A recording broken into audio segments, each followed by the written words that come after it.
I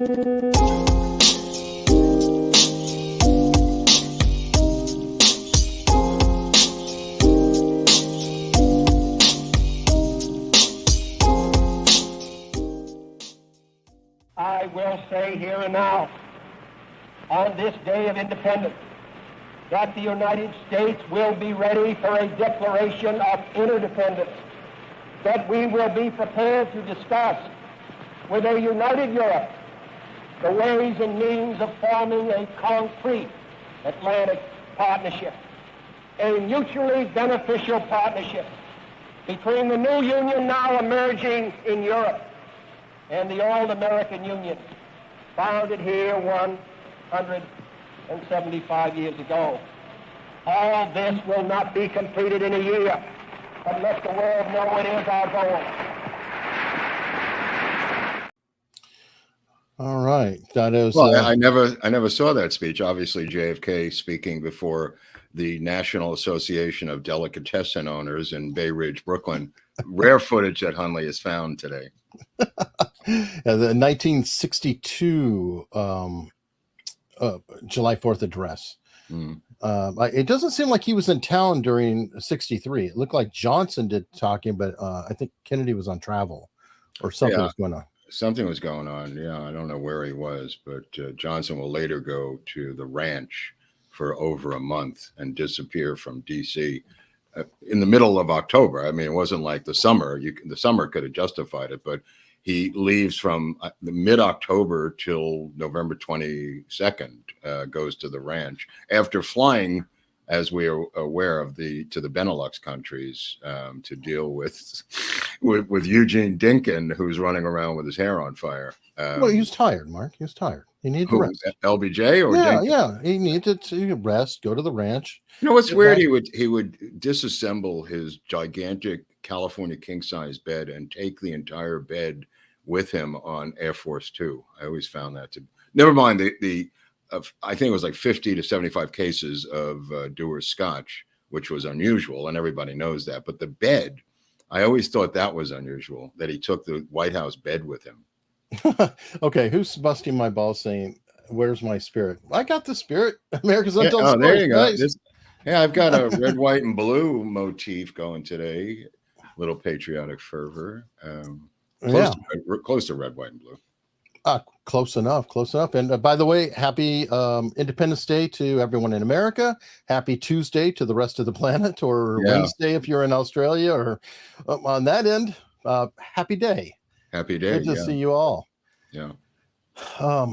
So before we get into the questions and answers, and I'll try to accumulate what I can here, but what went down Friday night? Something happened.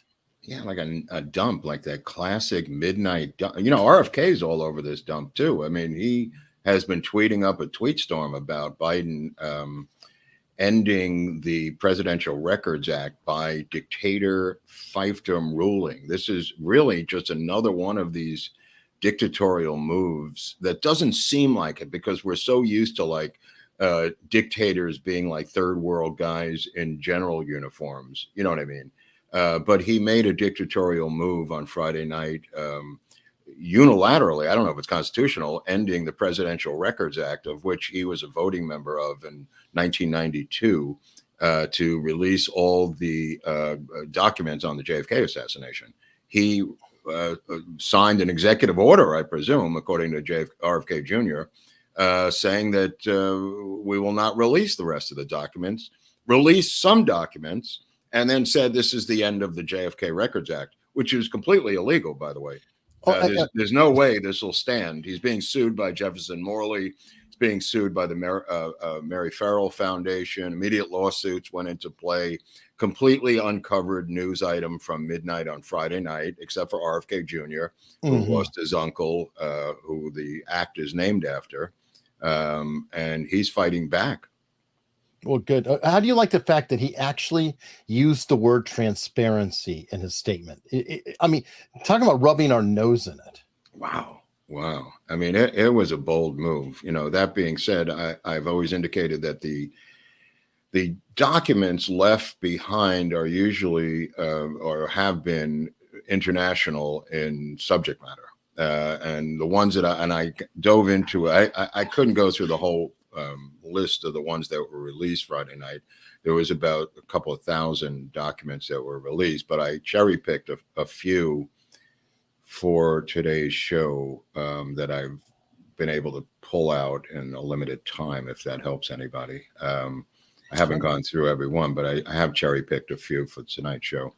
That being said, I don't know if this will stand up in court, but you have to wonder what the motivation. Trump has since, said he was wrong in accepting the CIA's request that he not release all of them. From Pompeo, and he presidential candidate Pompeo. Trump has now said, if reelected, he will release everything that he was duped by Pompeo. Whether you believe that or not, or whatever, Trump's inexperience or whatever it was, but there was quite a few documents released during the Trump administration. Biden was being sued by the I think the group we went to see, right, Eric? What COPPA had lawyer. I don't know if he was being sued, but they were told, just call him. Just call him up. Call him up. He's going to release. Call the White House. They're waiting for you. They've got operators standing by. 1-800 JFK Records Act. So anyway, so he pulled the plug on the JFK Records Act. A rather bold move, but I will see how that plays out. For today's show, before we get into the Q&A, I just want to go over some of the documents I pulled out. I haven't gone through them all. I printed out a bunch, and it's rather laborious because you have to click on random docs based on random headings and see what they are and just keep moving. It takes hours and hours and hours. I spent about 18 hours the past day or two going through this and cherry-picked a couple of things which may be of interest. The first one is about this cat, Richard Case Nagel, that everyone talks about. It was a guy who said that he was a friend of Oswald's. He's the one who went into the bank in El Paso and fired his gun into the ceiling so he wouldn't be linked to the assassination of JFK, claimed to be a CIA operative. He had been an intelligence officer, but went crazy after Korea and was kicked out of the Army and kicked out of the intelligence branch of the Army. He ended up being a investigator for the unemployment division of Los Angeles. He then became an investigator for the Liquor Board of California. That's where this guy's career ended up, until he started making claims that he was involved in the Kennedy assassination and that he was in touch with anti-Castro Cubans who were trying to frame Castro for the assassination. This is all after the assassination, by the way. We're trying to frame Castro for the assassination. He even went as far as to meet with Garrison, and Garrison said that he was crazy and couldn't use him. So Garrison didn't even buy into Nagel's thing. Now, there's a guy who wrote a book, The Man Who Knew Too Much. His name is Dick Russell, and Dick Russell is now an advisor to RFK Jr. Dick Russell has completely bought into the Richard Case Nagel storyline and has written a whole book about it in the 90s. Interestingly enough, Dick Russell is now the official biographer of RFK Jr., and the biographies come out this week that he wrote with the cooperation of RFK Jr. Very interesting.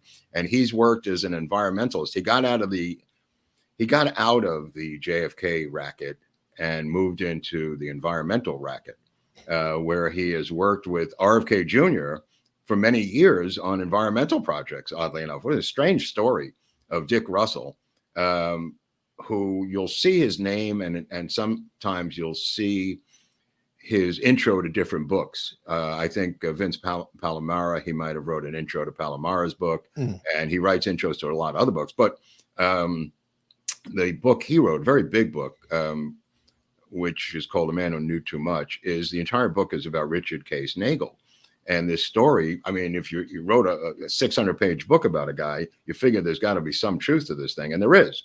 It's like one of these stories where there's a lot of truth to Nagel, but he's also possibly insane. So I found a document just to give you a background on Nagel. It's not the full background, but just for our purposes today. It said we'll put these documents up on Locals for our members. I downloaded a bunch of top secret documents that recently cleared Friday night. So there is stuff there from the Friday night dump.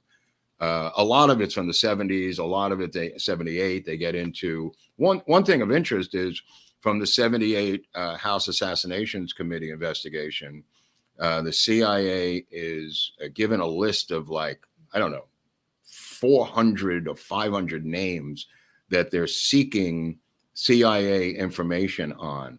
And the CIA goes through the names and basically doesn't do anything from the list of names, but they do put a check mark next to their employees.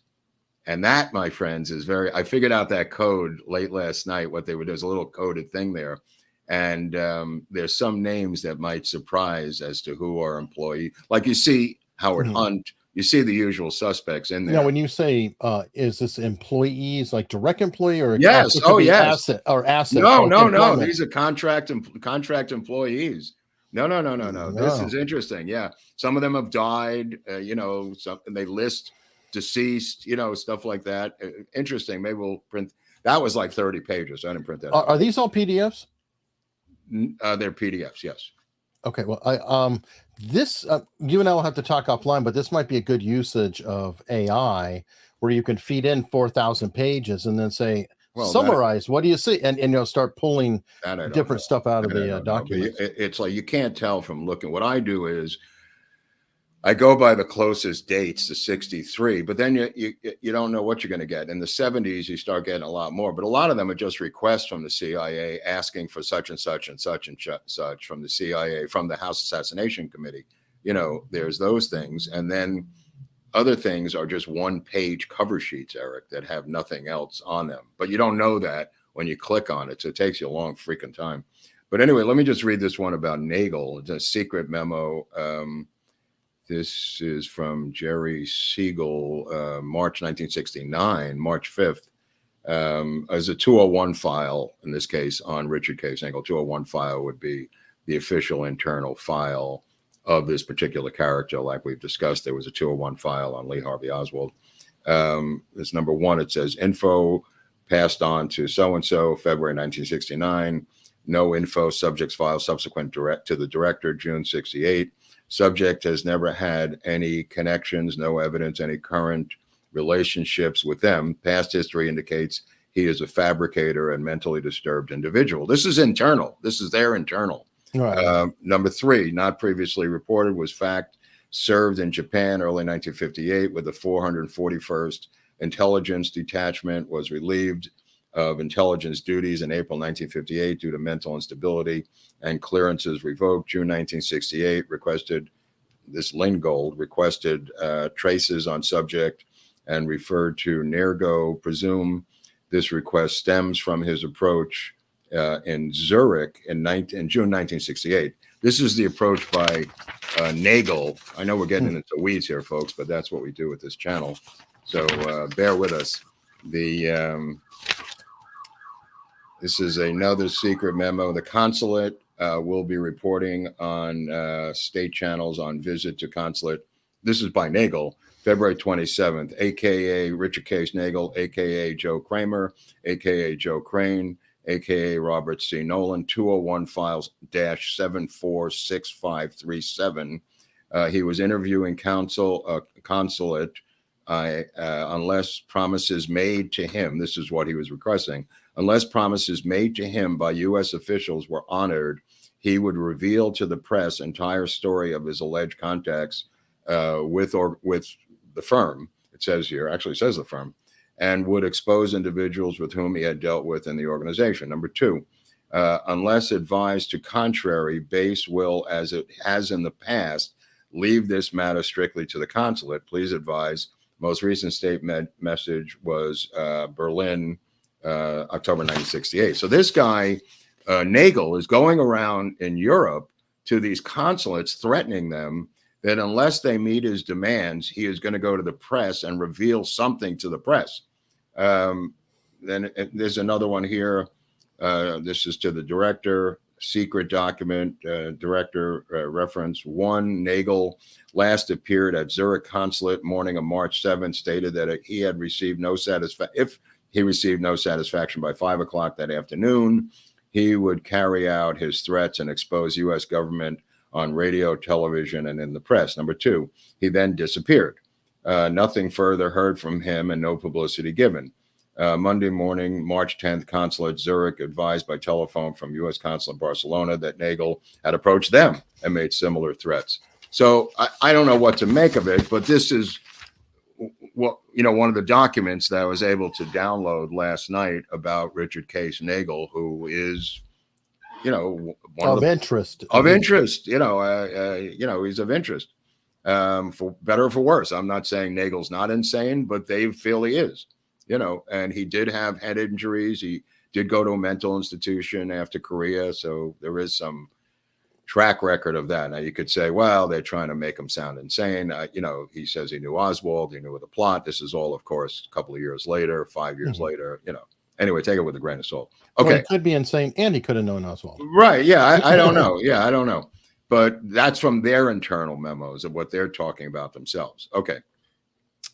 These are interesting. This is stuff of the new president days after the assassination. These are the internal CIA briefs of LBJ days and weeks after the assassination when he first becomes president. A lot of them are run by Robert McNamara. Others are run by McCone, the CIA chief. And these are either daily briefs or internal memos. This one I'm going to read you. Is from November 29th, 1963. McNamara was there and Bundy was there. So it says late developments on Mexico City investigation of Oswald's activities. Whoop, whoop, whoop. Number 1, results of the first interrogation of Sylvia Duran have been received, reveals nothing other than confirmation of Oswald's effort to secure authority to enter USSR via Havana. His requests were refused. Now, this is their internal CIA thing to him.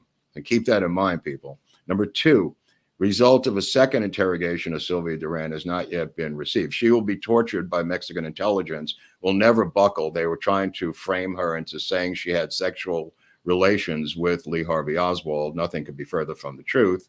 And she never agrees to that. But she was tortured at our direction by Mexican intelligence. And Hoover will mention that later. 4, the Nicaraguan Alvarado. Now we're going to get into Alvarado. You say, well, who's Alvarado? Has been turned over to the Mexican authorities for questioning by CIA station at the specific request of the FBI. Now, Alvarado is the guy. It's interesting to see this. He was a Nicaraguan who was a CIA operative who claimed to hear and see the redheaded Negro, quote unquote, give over $10,000 to Lee Harvey Oswald and have a conversation with Lee Harvey Oswald in Mexico City. This came later.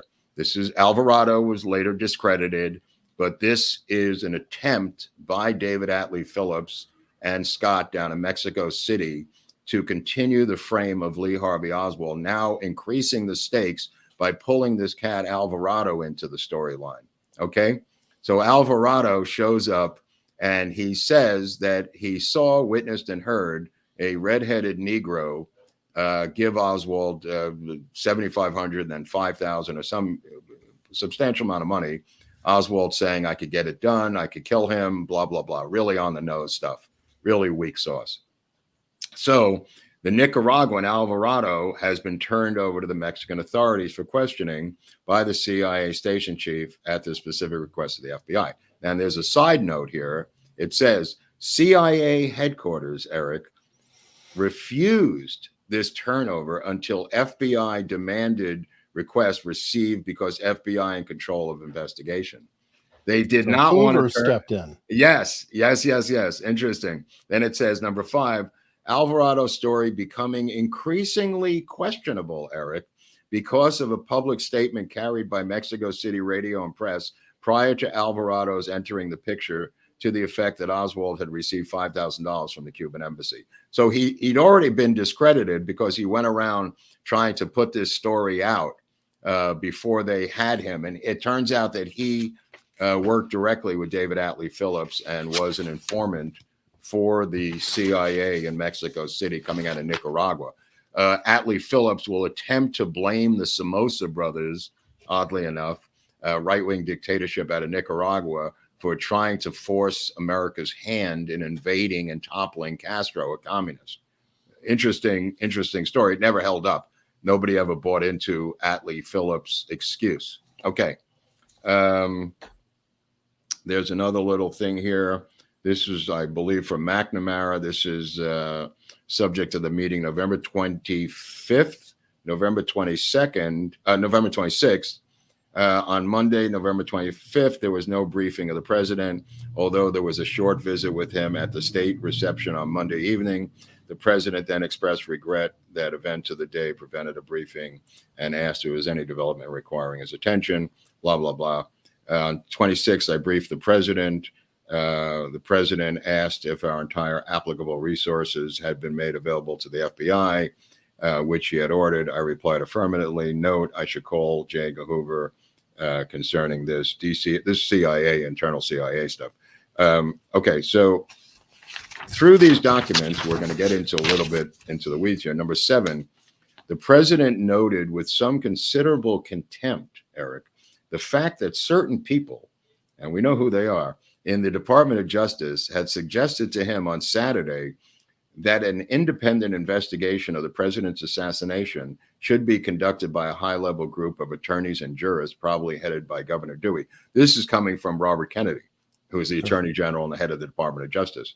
President Johnson rejected this idea and then heard that the identical plan was to be advanced in a lead editorial in the Washington Post over the weekend on Sunday.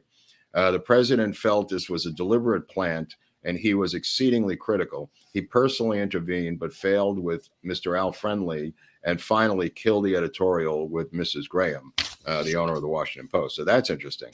Then we get into Vietnam, briefly into Vietnam, about Ambassador Lodge. Ambassador Henry Cabot Lodge is a Republican deep state operative who was instrumental in countermanding all of JFK's orders in South Vietnam, including to protect the Diem brothers from being assassinated as the leaders of South Vietnam. Lodge did not intervene, and they were both assassinated in a coup in South Vietnam. He's being told here that Lodge is unremovable by the defense people that he's talking to. And Johnson wants Lodge out of there. And they're telling him he will go. He is an incredible manipulative dude who will undermine Johnson every step of the way if he ever attempts to take him out as Ambassador Lodge of South Vietnam. That this guy wants a big war. This is who's driving the deep state crazy train of war in South Vietnam. It's the military industrial complex frontman is Henry Cabot Lodge. So it says here, number 1, this is from Secretary Rusk, McNamara, Ball is there, Bundy, and McCone regarding Lodge. 1, Ambassador Lodge reported that the change in government has been an improvement, that he was hopeful over the outlook, that he expected a speed up of the war. He thought by February or March, we would see marked progress. Okay. Lodge stated that we were not involved in the coup, though we put pressures on the South Vietnamese government to change its course. And those pressures, most particularly on indications of withdrawal by 1965, which is what Kennedy, as we know now, did through National Security Action Memo 263, that was reversed by Johnson as soon as he became president, encouraged the coup. Lodge stated that there were indications that North Vietnamese might be interested in arrangements which would be of a nature satisfactory to us. They ignore those. In other words, the North Vietnamese want to sit down and talk about it, and they go full speed ahead, not unlike a situation currently occurring in the Ukraine. So there's echoes. That's why I'm reading this, because there's a lot of echoes of what's going on today. President then stated that he approached the situation with some misgivings. He noted that a great many people throughout the country, our country, questioned our course of action in supporting the overthrow of the Diem regime. He also noted that strong voices in Congress felt we should get out of Vietnam. Both of these facts gave the president considerable concern. He stated that he was not at all sure that we took the right course in upsetting the DM regime, but that this was a fait accompli, so there's nothing we could do about it, blah, blah, blah. Anyway, so that's kind of interesting. And it says here that evening, number 7, this evening, I called Secretary Rusk and reviewed with him the information received from Mexico City, Eric, most particularly the holding of a Mexican employee by the Cuban embassy by Mexican officials for interrogation concerning Lee Oswald. I explained to Rusk the information that we had transmitted to the FBI and the authorities in Dallas. Rusk had not known of these developments prior to my communication with him. So you see a lot of these guys don't know what's going on, and you see LBJ boxing everyone out who really is not involved in any of this stuff. And these guys, these heavy hitters from the Kennedy cabinet, don't know anything about this. So we got that one, and then this is from December 19th, 1963, reference the Oswald matter received with the president, Mexico City, reporting on the interrogation of Alvarado. We briefly discussed the composition of a review board announced by the president on the 29th. That'll become the Warren Commission. Discussion of the Oswald situation was inconclusive and no action required. So these guys are not even involved in the loop in any way on these discussions regarding him. Now, here's a good one. This is the one I'll leave you with this one because it's really cool. Wow. Discussed briefly my talk with Robert Kennedy and urged the president to send a message to Kennedy, but not to see him until after the first of the year. I asked for the president's approval to invite Kennedy to accompany me to Saigon. This is McNamara. Note, the invitation had been extended, but Kennedy felt it was untimely because of personal family commitments, responsibilities to Jackie, concern for the part of his wife, Mrs. Kennedy, and for other reasons. So he declines to go to South Vietnam. And then he says a little further, I explained to the president that I had told Bobby he could not bring back the intimacy of relationship with the president, which he had had with his brother, because that was a blood relationship, not an official relationship, a type of relationship which is seldom found between brothers and never found between officials, either in business or in government, Eric. Very interesting. Just a couple more little tidbits here. This is the CIA, number 9. We should contact Hoover concerning identification of people sending in letters to Dallas newspapers about the assassination. And people were writing letters. I saw this, I saw that. So they're on this. Note, I should call Hoover concerning this. They're going to truncate that. Control the message. Yeah, they're going to control the message. I told the president he wanted things too easy. I told the president that Lodge would destroy De Silva. They want to send this CIA guy, De Silva, to Saigon to oversee Henry Cabot Lodge, to ride roughshod over Lodge. And what McNamara tells the president is that he would destroy De Silva. Those are the actual words. If he opposed his assignment and did not like him or wished to get rid of him. The president said he would communicate most emphatically with Lodge in this regard and asked Bundy to write an appropriate communication. I told the president this would do no good, that Lodge was absolutely unconscionable in matters of this kind, and he had resorted to trickery time and time again during the Eisenhower administration, and that he never failed to use newspapers, Eric, in order to expose an individual or block an action that he didn't like, right?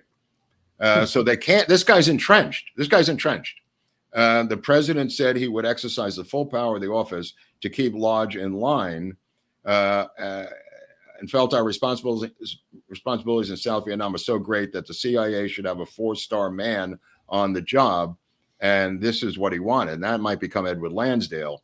But they do not trust, nor do they want Lodge running foreign policy out of South Vietnam, of which he is clearly beholden to military interest at this point in this time.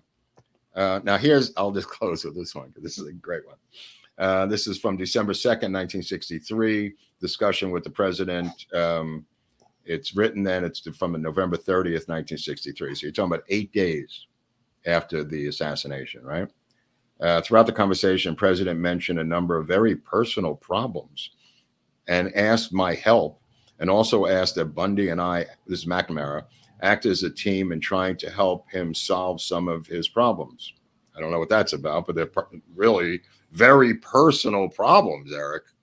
I mean, that's weird. One, he indicated that there must be some cabinet changes.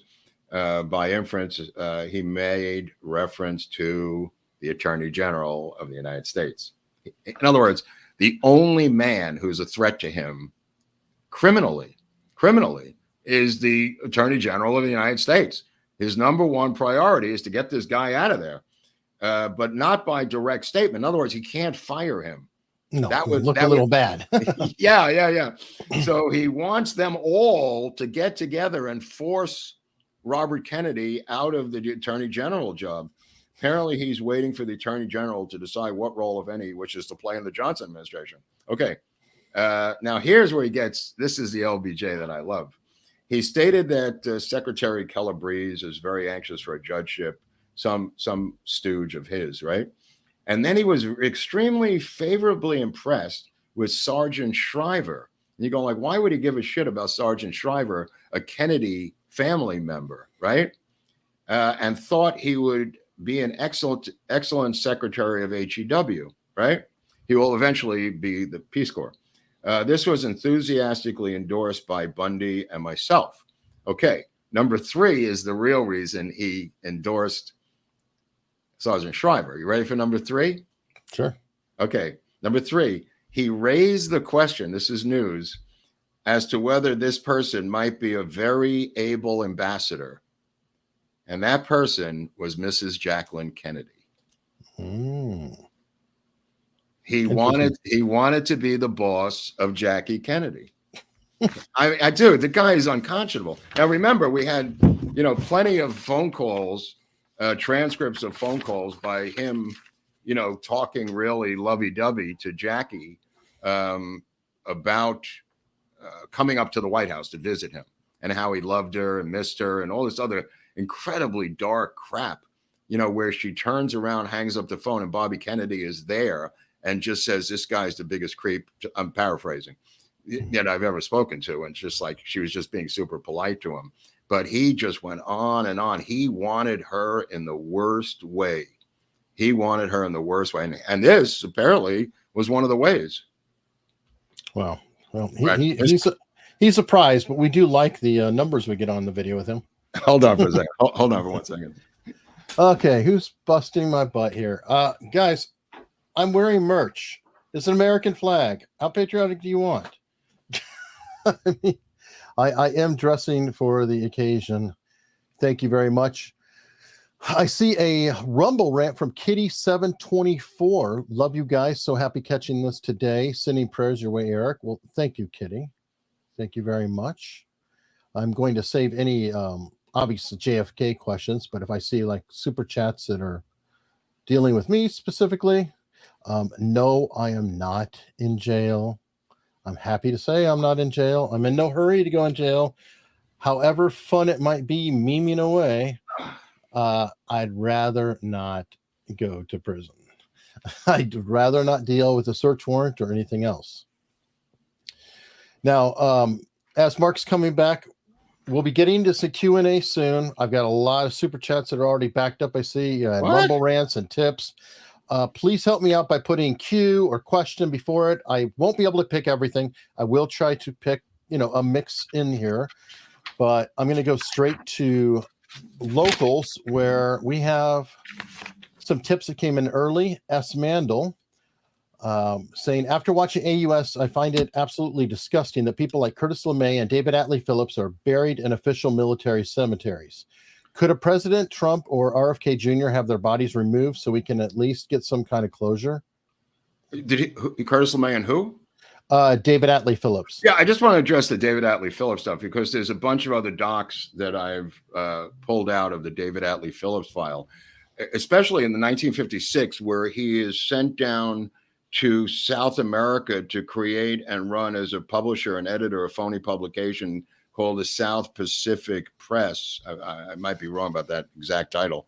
And there's a whole paper trail of money of David Atlee Phillips being approved internally to run this phony publication out of, I want to say, Chile.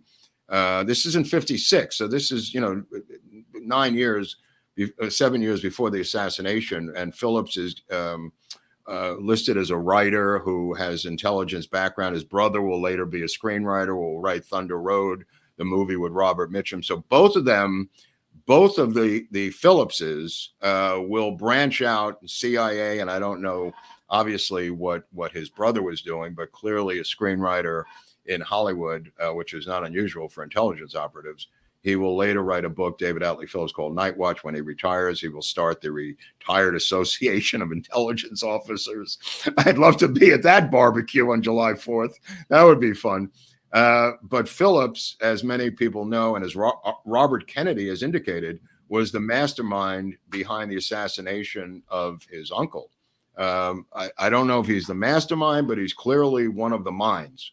With the framing of Oswald down in Mexico City, he despised JFK for leaving his men that he trained on the beach in the Bay of Pigs. He's got motivation, he's got opportunity, he's got means, he's got money.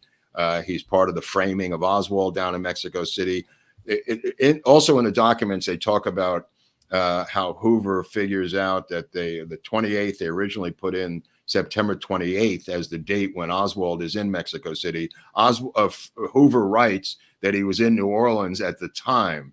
And he says to LBJ, they have since then, as he told them, they changed the date to September 18th. So Hoover is telling LBJ that originally they said September 28th until I told him he was in New Orleans.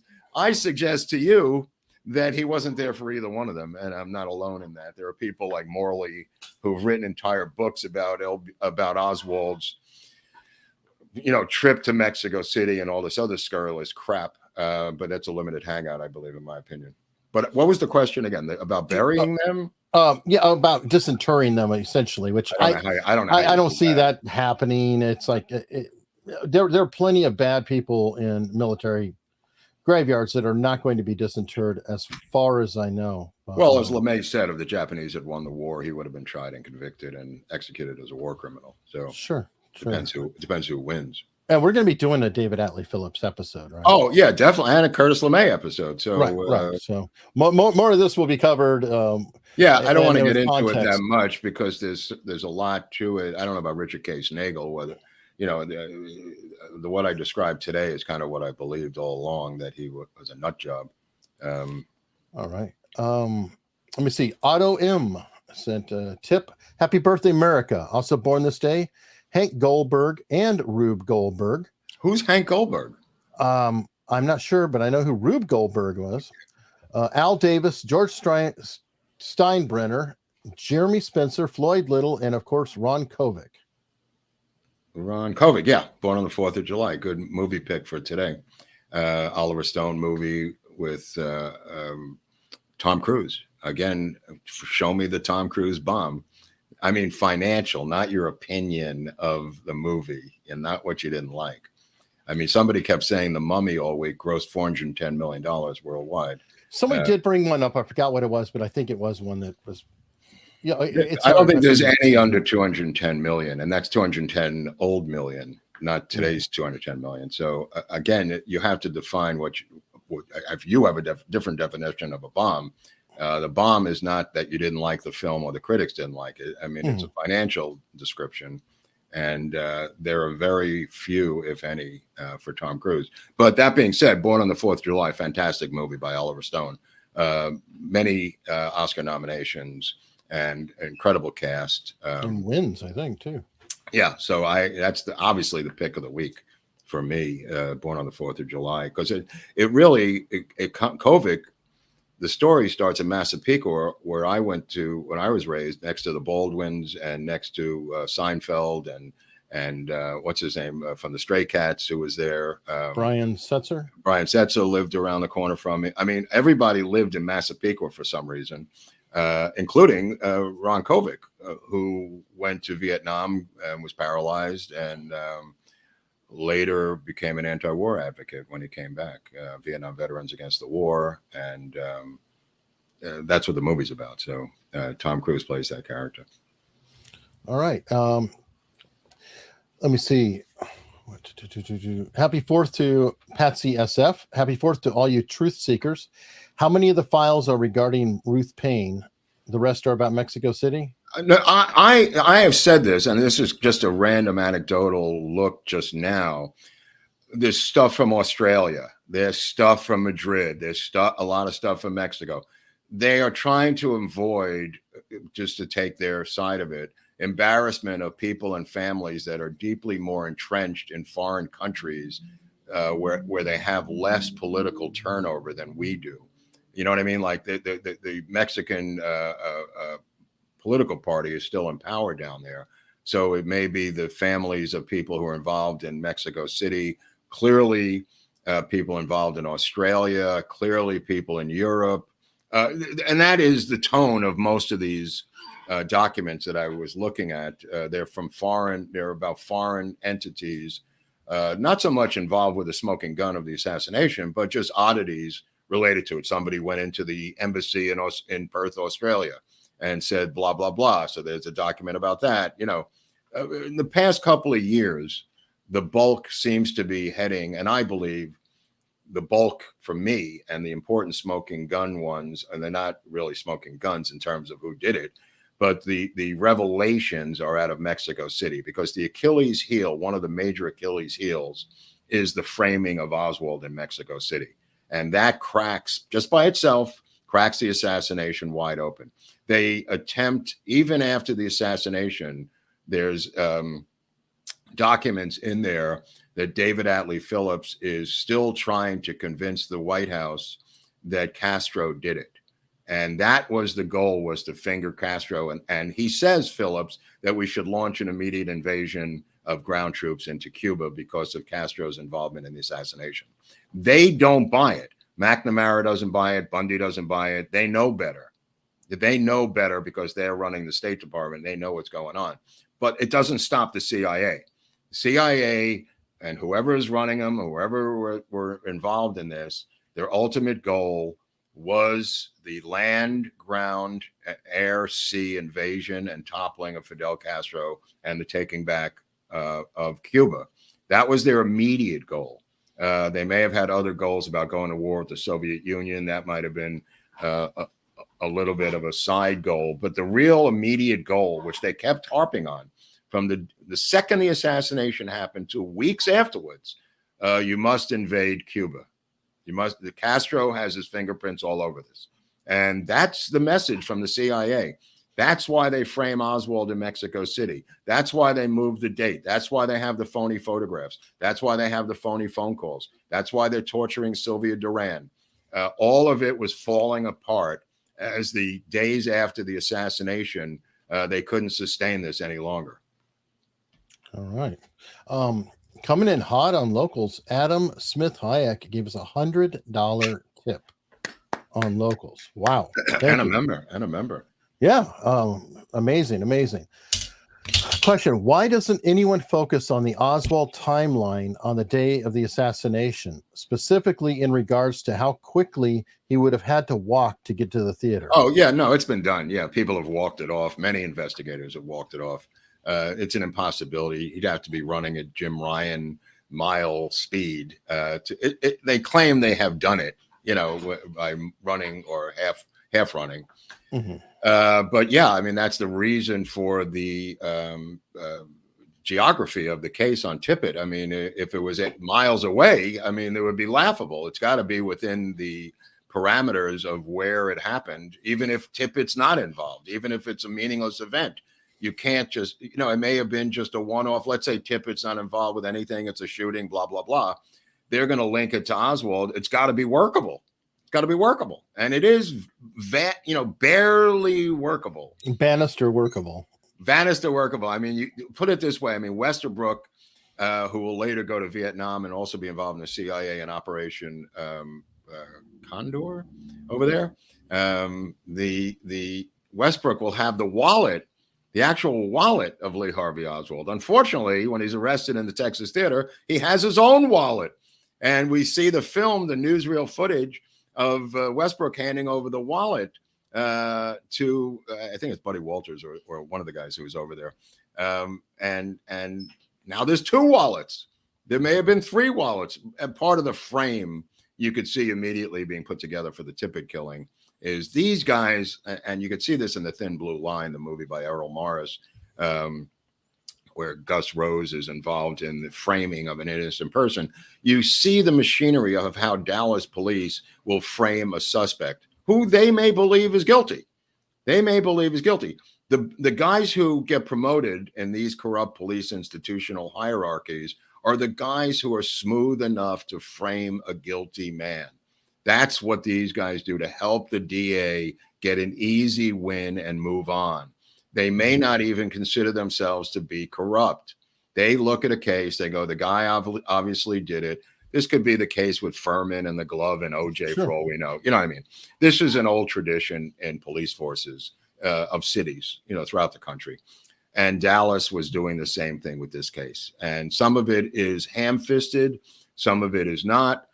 These guys were running around framing a case. Now, there's also elements of framing Oswald for the sake of what LBJ wanted, which is, one guy did it. And we got to get that message out, So the All Points Bulletin went out with a dog whistle that Oswald's the guy. Do what you got to do, what you guys do. And that means throwing down a wallet. You throw down a wallet.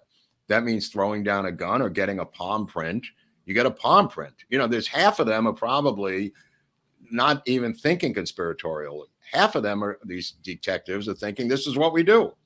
They go up to the Texas School Book Depository, the 6th floor, Eric, and they rearrange the boxes with different photos of various snipers' nests. You saw that sniper's nest up there. Mm-hmm. I mean, that was ridiculous. But we have photos, even on Locals, of their various attempts at a sniper's nest. Why would that be? Why couldn't you just take a photo of what you found? Because we're staging an event. Whether those particular guys were hip to a conspiracy is meaningless. It's meaningless. It doesn't. These guys, these detectives did this stuff on a regular basis up until maybe even today, for all I know. All right, Professor Tom on Locals. Why did Kennedy's body need to be removed from Dallas? Didn't LBJ have enough control in Dallas to get the autopsy results he wanted/needed?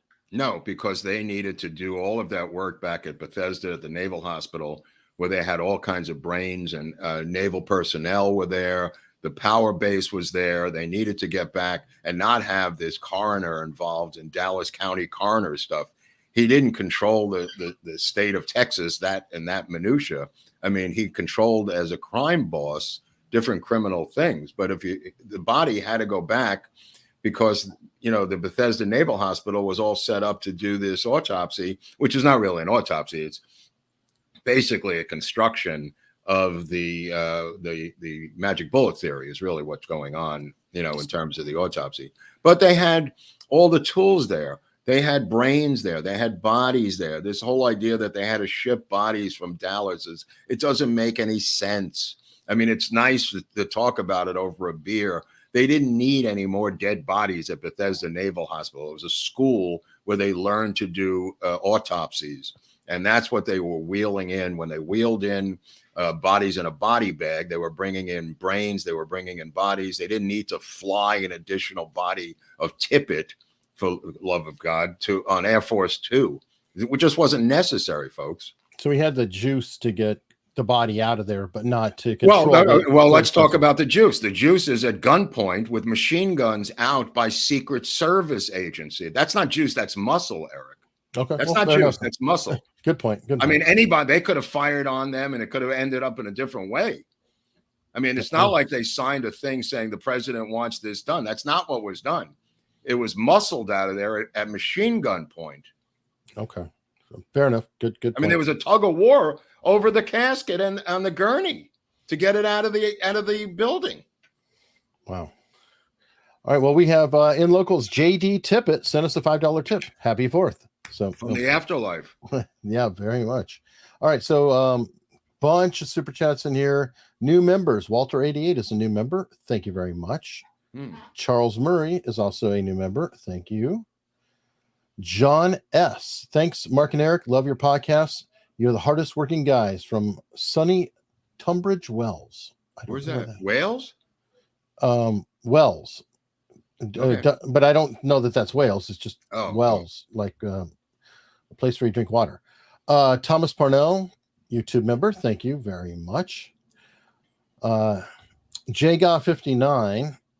Do you think that Elrod saw Oswald in the cell, or was it John Thomas Mason, who Carol Hewitt seems to think more likely was, as she says Mason was fingerprinted on 11/22?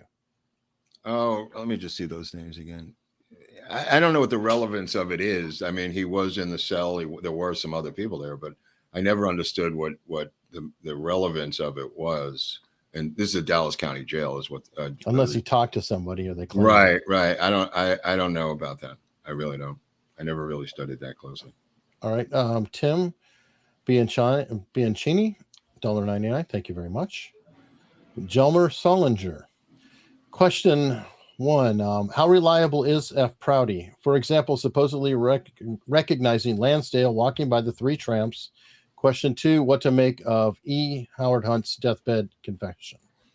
The deathbed confession was an attempt by his heroin-addicted son to get a book deal at the death of his father, Saint Hunt, who was a heroin addict. So that has to be thoroughly taken with a grain of salt. Hunt has motivation for that. And as for Lansdale being one of the tramps, has been thoroughly disproven. So I don't know. What's the other part of the question? That's it. Deathbed on tramps. Right. Okay. Jim Lind is a new member. Thank you very much. Keep in mind that, a lot of people ask questions that are relevant in 1978. You know what I mean? Like a lot of these, studies and revelations, there have been many since, somebody read Best Evidence by David Lifton, or somebody read, Rush to Judgment by Mark Lane. There is a lot of information since then. And if you or anybody stop researching the case at that point, there's going to be a huge gap in the amount of information that you have, because it's literally 40 years of more information. Fair enough.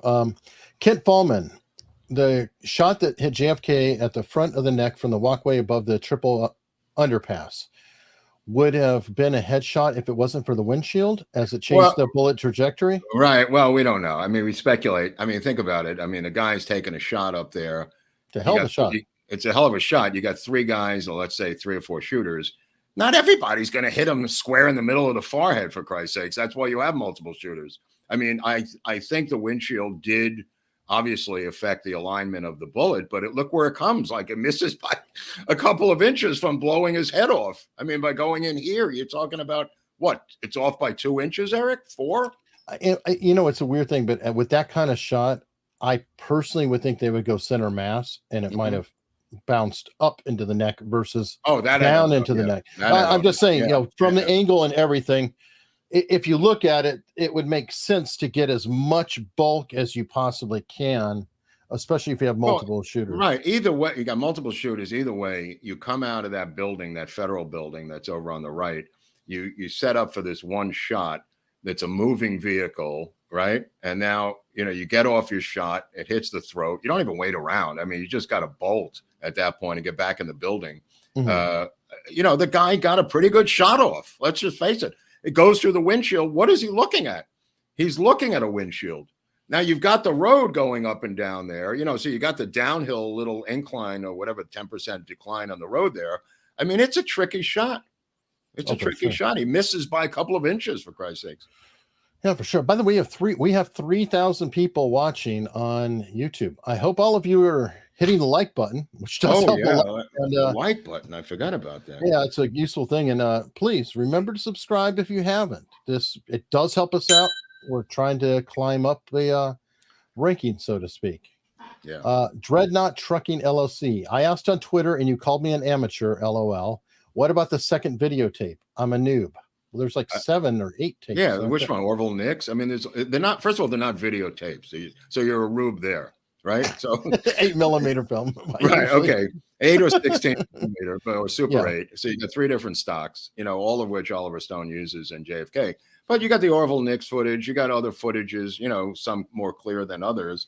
So you'd have to be specific about which footage is which thing, seeing which. So, and in terms of questions, but yeah, there's other people filming little things. It's not as nowhere near the clarity of the Zapruder film, but yes, the answer is there's other footage. And then here's a continuation from the same individual, or at least please tell me which episode of yours I should watch where you talk about it. All of them. No, I don't know which specific film comes up in the Q&As. It has multiple times. We haven't had a let's talk about the films episode, and I don't believe we are. I'm not sure. No, we're not going to get into that. There's a book and a DVD on that, right? That the Robert Groden book. Groden book is probably a good choice, right? That's the best one, yeah, and DVD about it, yeah.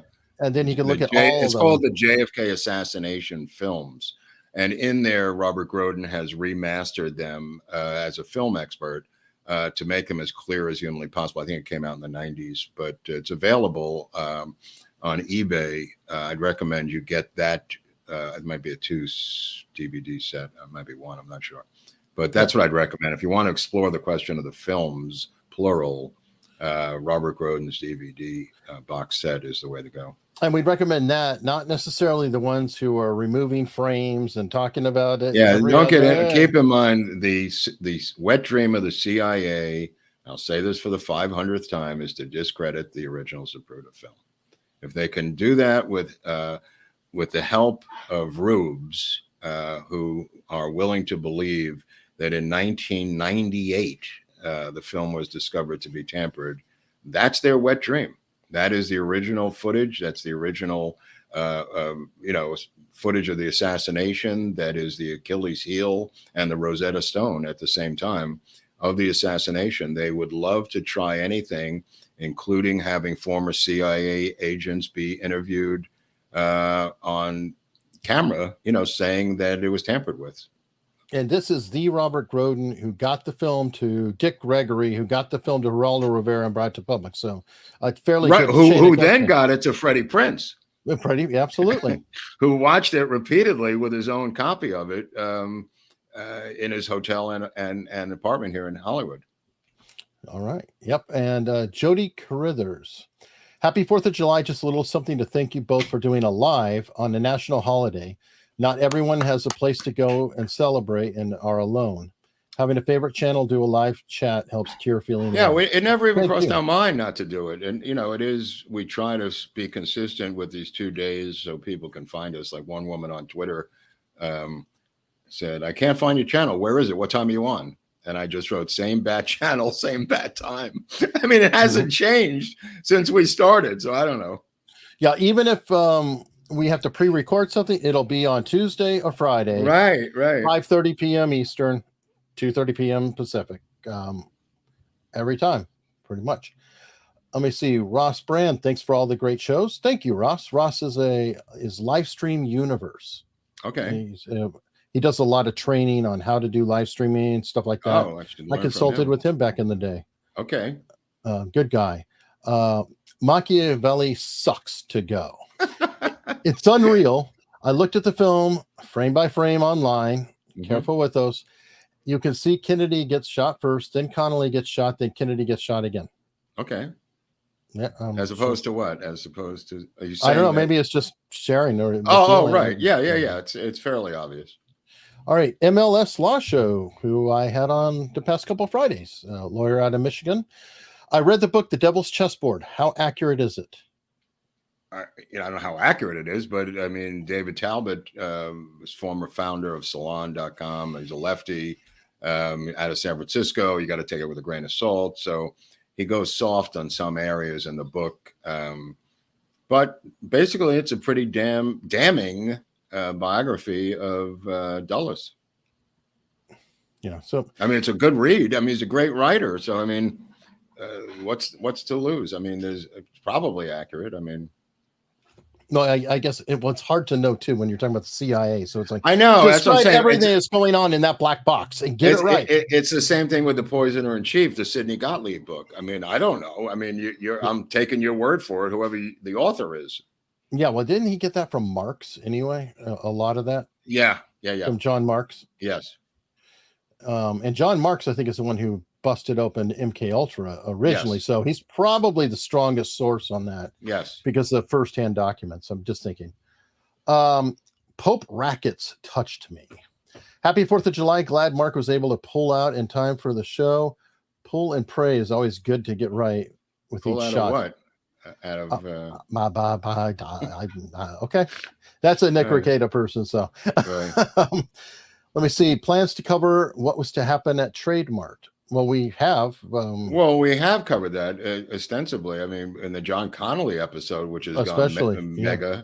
I mean, if you want to, that episode's gone large. I mean, nobody fought harder than to have the luncheon at the Trademark than John Connolly for obvious reasons. It was indefensible by the Secret Service.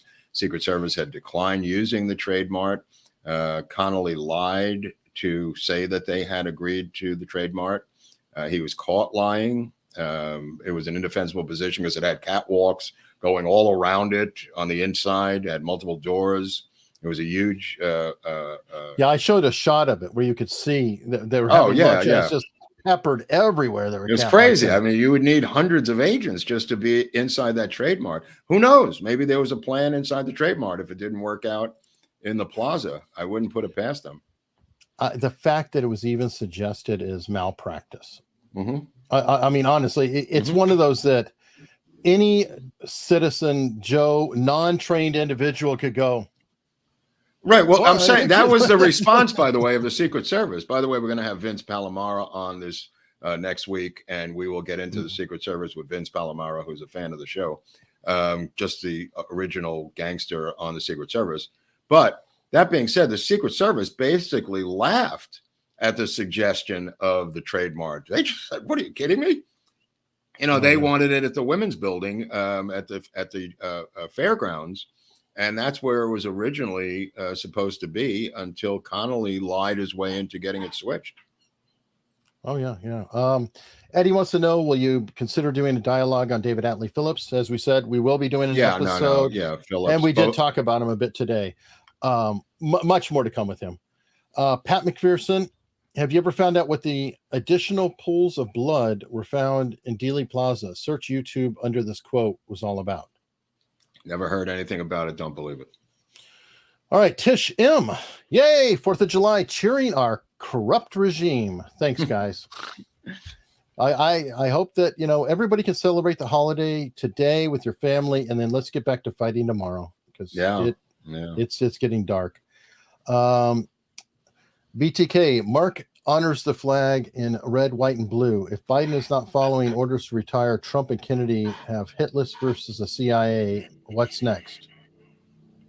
I don't know what's next because there was a victory, I think, out of Missouri today with separating big tech from canceling people online. I think the Missouri Attorney General got a ruling today from a federal judge about separating big tech from online activities politically. I haven't looked at the ruling yet. I'm sure Barnes will cover it on Sunday. Oh, I'm sure. Rumble rant from John Eric 17. All presidents since the assassination have held back records, even Trump. What could possibly be so supernaturally onerous that must be kept from the public even to this day? Well, we kind of discussed it with the... Regarding the Kennedy assassination or just in general? Kennedy assassination documents. Oh, like I said, I think it involves foreign officials that, in other words, if you just take it as that's why I did the thing with Sylvia Duran. Mm-hmm. You had the ordering by the CIA and the FBI to Mexican intelligence, a foreign country ordering a sovereign nation to torture one of their own citizens. It's slightly embarrassing to a sovereign nation, my friends. Okay. Yet that is just one little thing that we've been able to extradite because Sylvia Duran survived the torture and interrogation, quote unquote, and told us what had happened to her.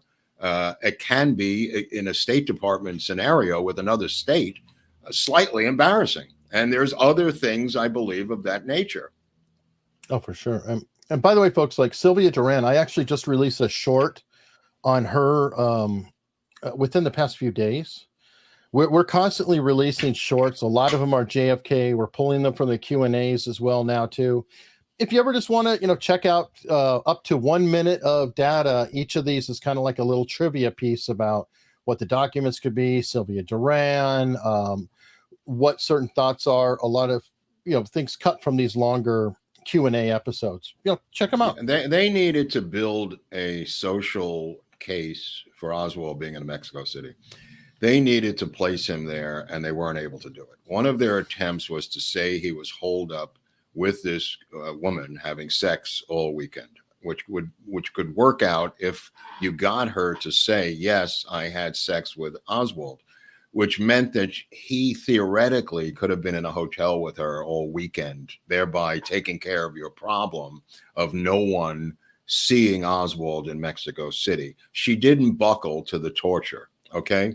And that was a problem for them because they were never able to explain where he was, what he did, who he saw, where he ate. All of that stuff has never been explained as to his trip to Mexico City. Their Hail Mary attempt to get Sylvia Duran to say she was his girlfriend in Mexico City was an attempt to explain a big block of missing time, which is what they were trying to do. They said their cameras were broken, that they didn't get the photograph that shows up. There's a photograph of a guy who's like 6'2", who may be a guy who played football with Mac Wallace in Dallas. There is the phony, obviously even Hoover hears the phony Oswald impersonator on the phone. Why would you need that? Why would you need phony photographs? Why would you need phony phone calls? Why would you need all that unless you were framing someone? Come on, people. That's what was going on down there. And that's all from David Atlee Phillips. The physics of it. Sure. JF62 sent a tip on locals. Hey, Mark, what about the JFK rocking chair? I heard he had several of them made because of his back. That's true. That is true. Okay. And a lot of people a lot of foreign leaders gave him rocking chairs as gifts too. So he had a bad back, that's for sure. From PG 109. Okay. Ale House 20. 3 flags. Thank you, AUS, and thank you for AUS and sharing on Independence Day. Well, thank you. JAsh62. Mark, have you ever looked into declassified MI5 files regarding the Yahtzees? The final episode of Hunting Hitler revealed a document connecting the assassination of JFK with South American Yahtzees. Unfortunately, they canceled that series after that episode. Okay, Bob Baer was a CIA operative. The entire series was a fraud.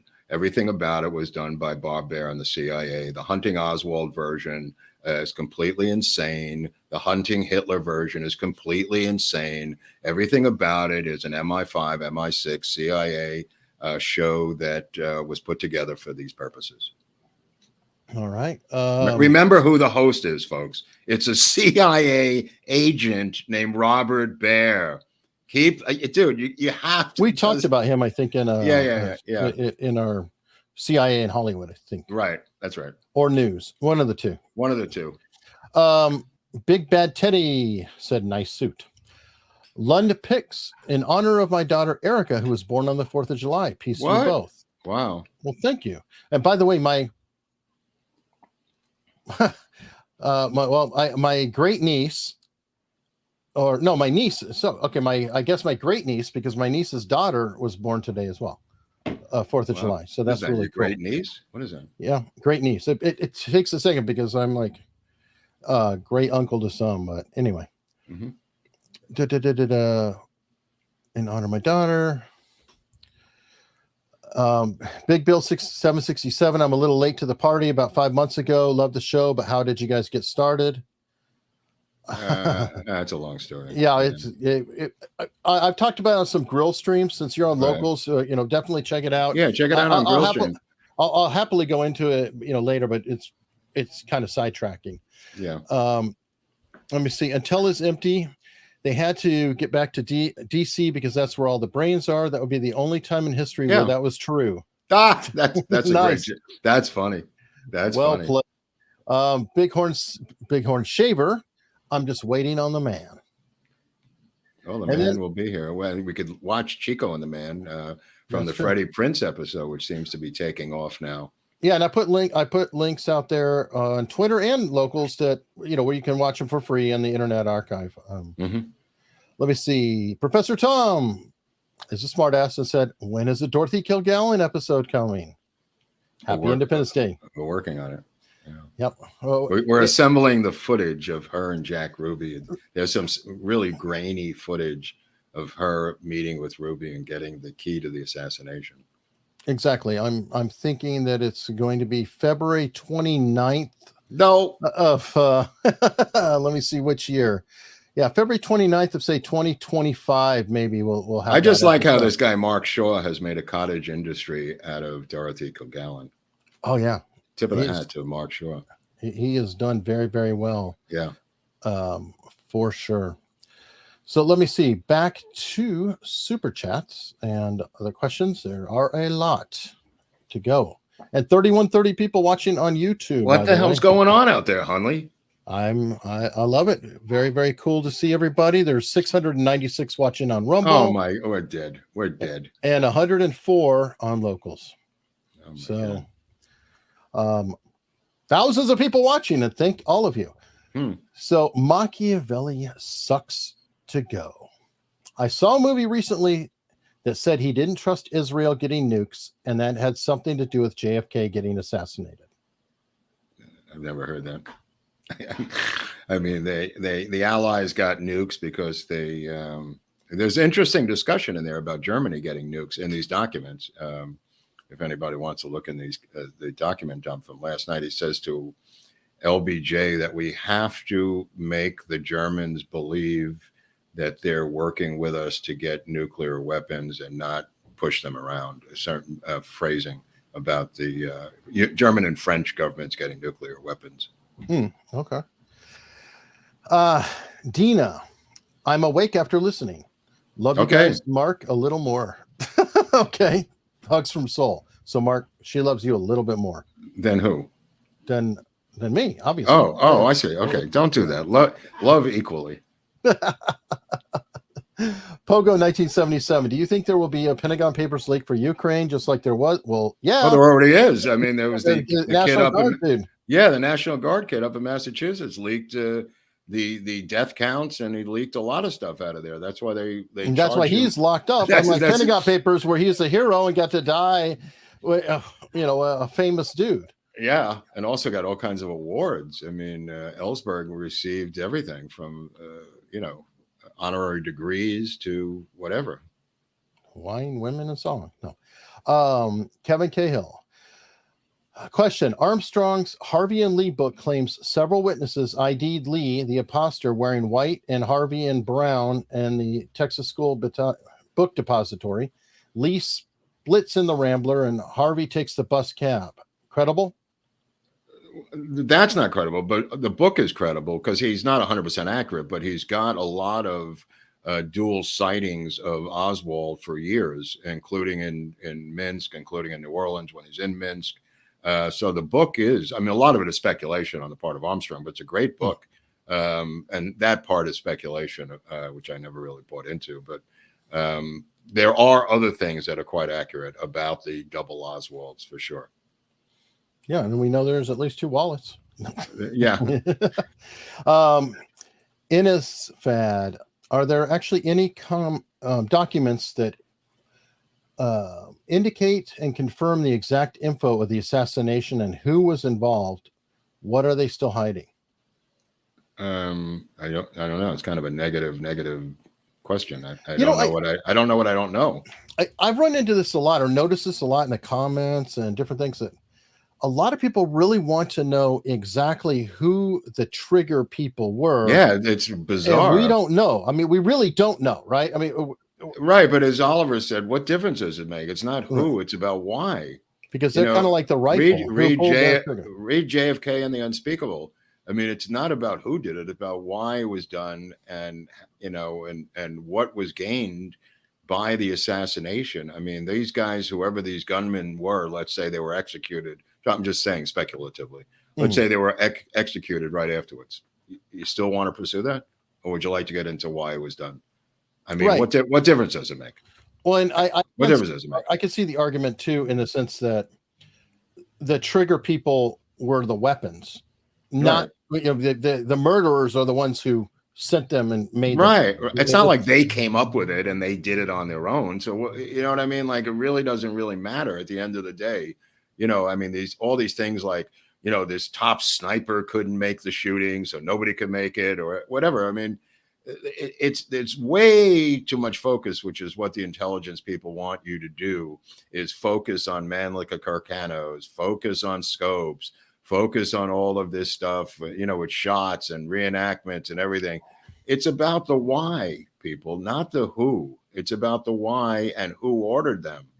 The trigger people is kind of mundane at this point. Right. Now, On Local's Bighorn Shaver sent a tip and asked a question that only you can answer, Mark. Really? Yeah, because I have no idea. I don't study these things. Whose jumbo was bigger, LBJ or Milton Berle? Oh, that's a good question. I mean, Milton Berle famously at the Beverly Hills Country Club was challenged to a contest as to the girth and size of his member, and by someone who bet him money that he could beat him. And when he lost the bet, Milton Berle won, and he said he took out just enough to win. Oh, who else I heard about that is Don Knotts. The only thing I'd say about Milton Berle is that he had sex with my Aunt Sophie while my grandfather was managing the Winter Garden Theater in New York, and my grandfather had to break up the relationship with Milton Berle and my Aunt Sophie because one of them was married, or maybe Milton Berle was married. I'm not really sure. But my grandfather broke up this relationship between the two of them. I never asked him about the size of Milton Berle's thing or anything else, but he was banging my Aunt Sophie. I'll just put it out there. Well, then you definitely are the one closer to his member. Congratulations. Right. All right, Tishim. Yay, 4th of July. Cheering our corrupt regime. Thanks, guys. I swear I've already read that. But thank you again, Tishim. BCF. Any plans for an episode looking at the alleged Permindex CMC links to Dallas? Well, I mean, the Permindex has some links well, we may look into that. Let me just put it that way. All right. Yeah. Off topic. Can you do a show on the death of Patton? No, we're going to. Yeah. Not the death. We're going to do a show on Patton. I don't know about the death of Patton, but we're doing a show on Patton. Well, his death definitely is mysterious. So I could see where people. Well, his life was mysterious too. I mean, so it's both. The terrible YouTuber with a terrible question. Mark, when Eric goes to jail, will you continue America's Untold Stories? No, he can't work the equipment. I don't know how to do it. I really don't. 6-Man Films, will there be an episode devoted to the 3 tramps? Sorry, this has been asked. No. All right. Glenn Dannison, are you going to do a Chappaquiddick episode? I can only recommend the film Chappaquiddick, which is an episode in itself. A lot of Australians involved. Great film. Came out like 4 years ago. Another great pick for the weekend is Chappaquiddick, the movie. And a rare case that a foreigner did a good job on. Well, I think the actors are foreign. I'm not sure all of them are foreigners. It may be an American-Australian co-production, but I'm not really sure. There's an actor lead playing Ted Kennedy, I think, who's Australian. Oh, okay. Charles Sievers, LBJ, responsible for 58,000 dead young men. Not 58,000, because some of it goes over to about 18,000. I'm not exactly sure. It goes over to the Nixon administration, but 37 to 40,000. He's definitely responsible for roughly. I'm off by numbers, but he's responsible for, I'd say, like 3/4 of them. All right, Charles Sieber, same comment again. Thank you very much for both super chats. Raider Black. I can't get enough of you guys. I get multiple watches from your videos. Mark, you're as awesome and funny as hell. Keep it up, guys. Well, thank you. Malcolm Palm, happy 4th. So glad I found you guys. Thanks for all the content. How many shooters in Dealey Plaza do we count now? 3 or 4? 1, 2, 3. I think 4. I think 4. Okay.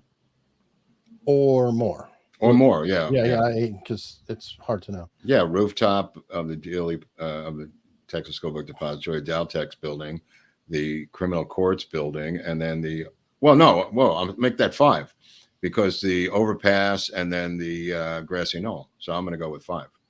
Okay. Ramble Gamble, Bush Sr. had an alibi. Any theory on his role? Kind of like Nixon, right? Happened to be. Yeah, I don't even. I believe he was in Houston at the time, so I never really that photo has been debunked as Bush Sr., the one you're talking about or referring indirectly to. I imagine in front of the Texas School Book Depository building. So, looks like we're causing harm, Mark. On what? Sir Lawrence, I take a shot every time Mark uses one of YouTube's forbidden words, and now I'm in the ER getting my stomach pumped. That's funny. What am I using today? I didn't say unalive themselves or. No, you were fine, but it's still funny. I like it. Yeah.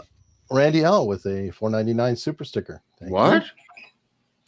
You. Pasha had to miss the beginning of this episode, but just caught up at 2x speed. Wow, you guys can talk fast. Yeah, we're going a mile a minute at 2x. Not as fast as Viva Fry at 2x. Oh, I haven't heard that. Good luck to you. That's funny. I see. Harold, Tunbridge Wells is in Kent, south of London. Okay. Oh, okay. Well, thank you. All right. I had no idea. Let me see. Al Parks picked up 2 books for 50 cents each at a church sale. The Kennedy Conspiracy by Summers, JFK on the Trail of Assassins. Garrison, your thoughts? Well, Garrison's good. Well, the price is great. It really is. That's an incredible price. You've made an incredible purchase for 50 cents, the best investment you ever made in your life. There we go. No, both books are great. I thought you wanted me to comment on the price or the books. Well, you just did. Okay. Both, actually. Douglas Caddy also heard Hunt's deathbed confession, though. He's spoken about it many times. That's great. I'm happy about it. Okay. Right. I'm just saying that Hunt was doing this for a reason. He had motivation to do this.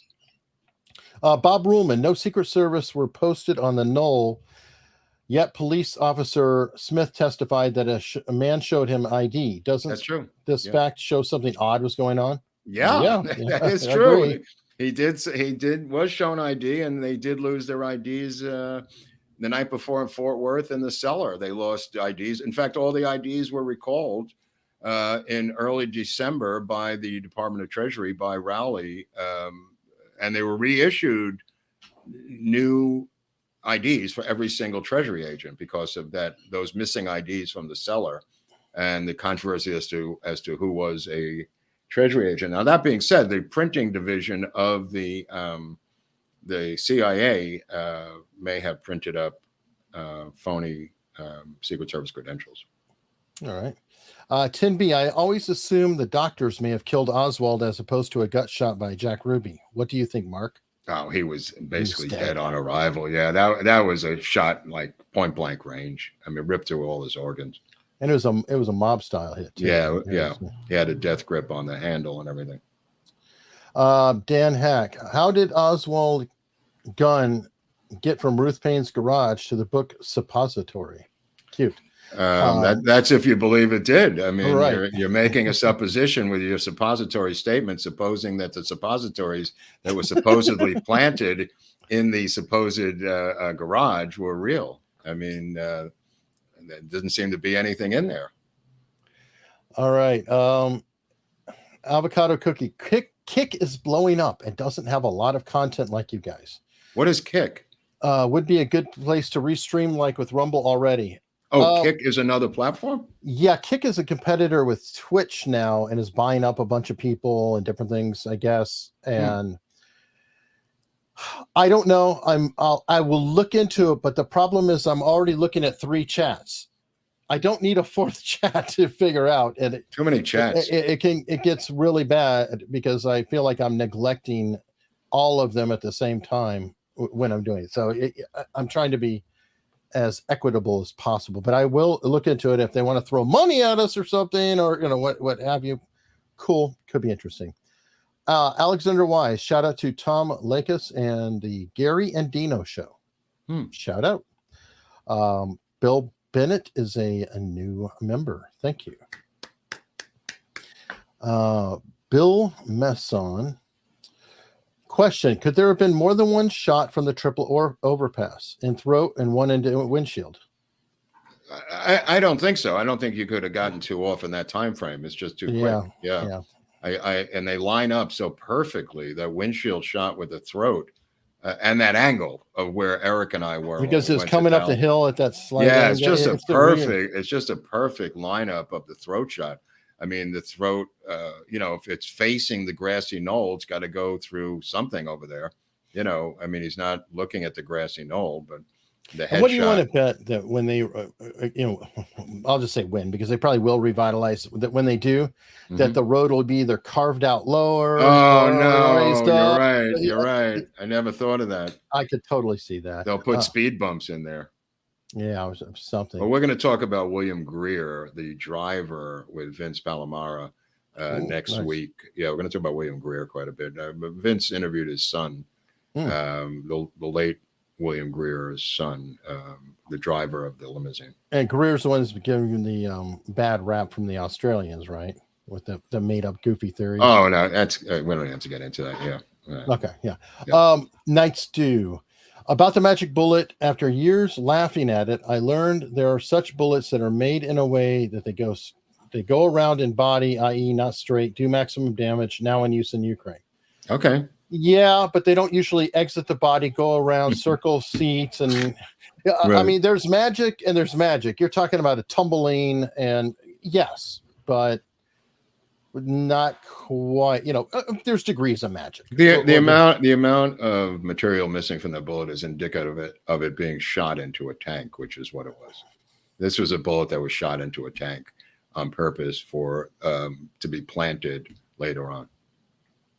Yeah. Let me see. And when he means tank, he means a water tank. Yeah, water tank, not a tank. Well, there's also more metal inside of Connolly's wrist than is actually missing from 399. Any way you slice it and dice it, it doesn't add up.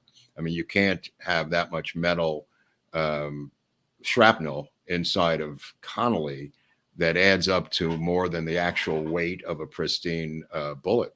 So, either Connolly's shot by another bullet, which is what I think, or there's too much shrapnel inside of Connolly that adds up to the amount missing from the bullet.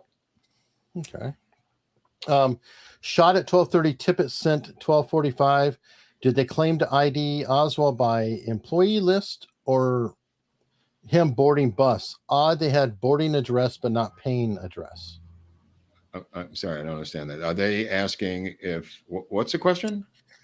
Well, it's kind of a statement, but shot at 12:30. Okay. Tippett sent at 12:45. Sent where? I don't know. Where he sent where? I mean, I don't understand. I have to stop you right there. He sent where? I don't know. I don't have the material in front of me. Did they claim? Who's they? Who's they? I'm guessing the police. No, I'm going to stop you. No reflection on you. Right. I'm just saying I don't understand what each of these things are to answer what you're saying here. Okay. Yeah. So it's not quite clear. So right. Sorry about that. T. Logan. I meant what JFK was doing at Trademark. Well, it was a speech. Was it a speech? Yeah. Yeah. A speech. Yeah. It was a fundraising speech. For which was the purpose of the trip. Let me see. Scott Bolton. Will we ever get all the JFK files released in full? And what do you think is in them? We've discussed it a lot, but at this point, it's not looking good. People are fighting for it. I think if Trump comes back in, he'll do it just to bust their balls. It could be. Harold, happy 4th, Mark. Have you ever done a show about the death murder of Dorothy Kilgallen and her I think we've touched on it quite a bit. We have touched on it. I Probably don't know not what going to else be an I can episode. add. I don't know what I could add to it at this point. I don't know why people are obsessed with her, other than I happened to watch a video by Mark Shaw, and I believe every single thing that this man said. Let me ask Mark if he believes every single thing that Mark Shaw says. And apparently I don't. So You're the wrong Mark. yeah. X Melt the Queen X. Okay. Either of you watched any of the research by Leroy Blevins Sr. on counting the numerous shots fired at JFK and spotting the shooters caught on film? I have not. I don't know anything about that. I'm not familiar. I don't know who he is. Yeah. J. Albert 2241, $10. Thank you very much. Innis Fad. Is there a smoking gun doc? If every doc was released with the actual info of who was involved, who did what, and how it happened be finally revealed, it probably has been revealed, but it's so buried out, it's very difficult to figure it all out. Well, you could watch Destiny Betrayed. I mean, the Oliver Stone, Jim DiEugenio series on Amazon or Showtime. I mean, that's a big bulk of information there in that 4-part series. Yep. And, by the way, they're doing, DiEugenio's doing something coming this fall, too. They've reached out with Paul Blow and. Oh, right. Yeah. We may be talking with them. I don't know. Mm-hmm. Bromian, $2 super sticker. Thank you very much. Bob Bennett, happy 4th of July, and thanks for what you do with your show. Well, thank you. There will be a David Mamet movie also this fall. Sadly.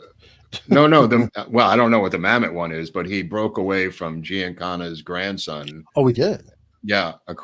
Jim DiEugenio emailed me and told me that, or somebody told me that they broke up and over creative differences, and that Mamet has his own script, and that that Sam Giancana's grandson has hooked up with George Gallo, the director, different director for a different movie. I don't know what the titles are. I want to say that Mamet's is called Assassin. Not really sure about that script. I'm trying to find these scripts. So is DiEugenio, so we're both looking for them. Well, if he has a need, I might know a guy who has some scripts that he could be interested in. Sorry. Big Saxaholics, DCS Adventures. Did Jackie ever comment on JFK's head, throat, and back gunshot wounds, what she witnessed in the limo in Parkland? No, but she did comment that she thought LBJ was involved, and told that to William Manchester in his book about the assassination, and then sued Manchester when he tried to have it printed from the interviews that she gave him freely. And she went to court to get those pages suppressed, and they ended up in Manchester's safe. And that was about her belief that LBJ did it, according to sources. Right. Let's see. Still have a lot to go. Bob Jackson's film of the shooter on the 6th floor window shows a shooter in a light-colored shirt. Oswald is wearing a dark-colored shirt on that day. Okay. Thank you. I don't think the shooting came from that window, because Bonnie Ray Williams was eating his lunch there. So I think there was a shooter on the roof of the Texas School Book Depository, and I don't think there was one on the 6th floor. Bill Bennett, any information about Oswald and others connected being seen together in Clinton, Louisiana in summer of '63? It was alluded to specifically in JFK. Yeah, I mean, in the Garrison case, all those people testify under oath. Everyone who saw him there testified. African Americans who were registering to vote, the sheriff, his mother, Mel Torme, everybody testified that he was in Clinton, Louisiana, registering to vote. And the jury, the defense attorney just said they were all mistaken, every single one of them. Every one of them. We talked about, I think, in the Clay Shaw episode. And Clay Shaw drove up. Clay Shaw was in the car, and he was asked to show his license. by the sheriff who testified under oath that it was Clay Shaw. And all these people testified because they happened to be registering to vote that day, which was the reason that Oswald went there, not to be part of this voter registration thing, which was being run by either the NAACP, I think it was, in Clinton.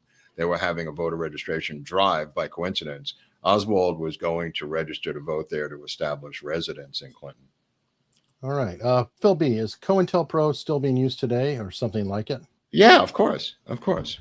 Yeah. Are you Yeah. kidding me? I mean, it's like COINTELPRO on steroids now. Yeah. Now they just do it with the private organizations helping them. Mm-hmm. Bob Tranquilli, happy Independence Day from beautiful Chilliwack, BC, Canada. Thank you. And JS, grateful to you for you both and the relationship with Viva and Barnes. God bless USA. Looking good, Eric. Thank you. Way to go, Eric. Harold, the Doctor fan stole my super chat. LOL. The Doctor fan. Okay. All right. T. Logan, Israel still released to confirm / deny their nukes Demona. I don't know what that is. Okay. Malcolm Palm, is there any validity to the theory? I just want to add something right there. Do you logically believe that the Israelis could not have developed nuclear weapons? I know this sounds insane. It's not Kenya, it's Israel. Go on. All right. Malcolm Palm. I mean, just to put that out there. I mean, this whole thing that they stole the nukes from us and everything, like they're gonna.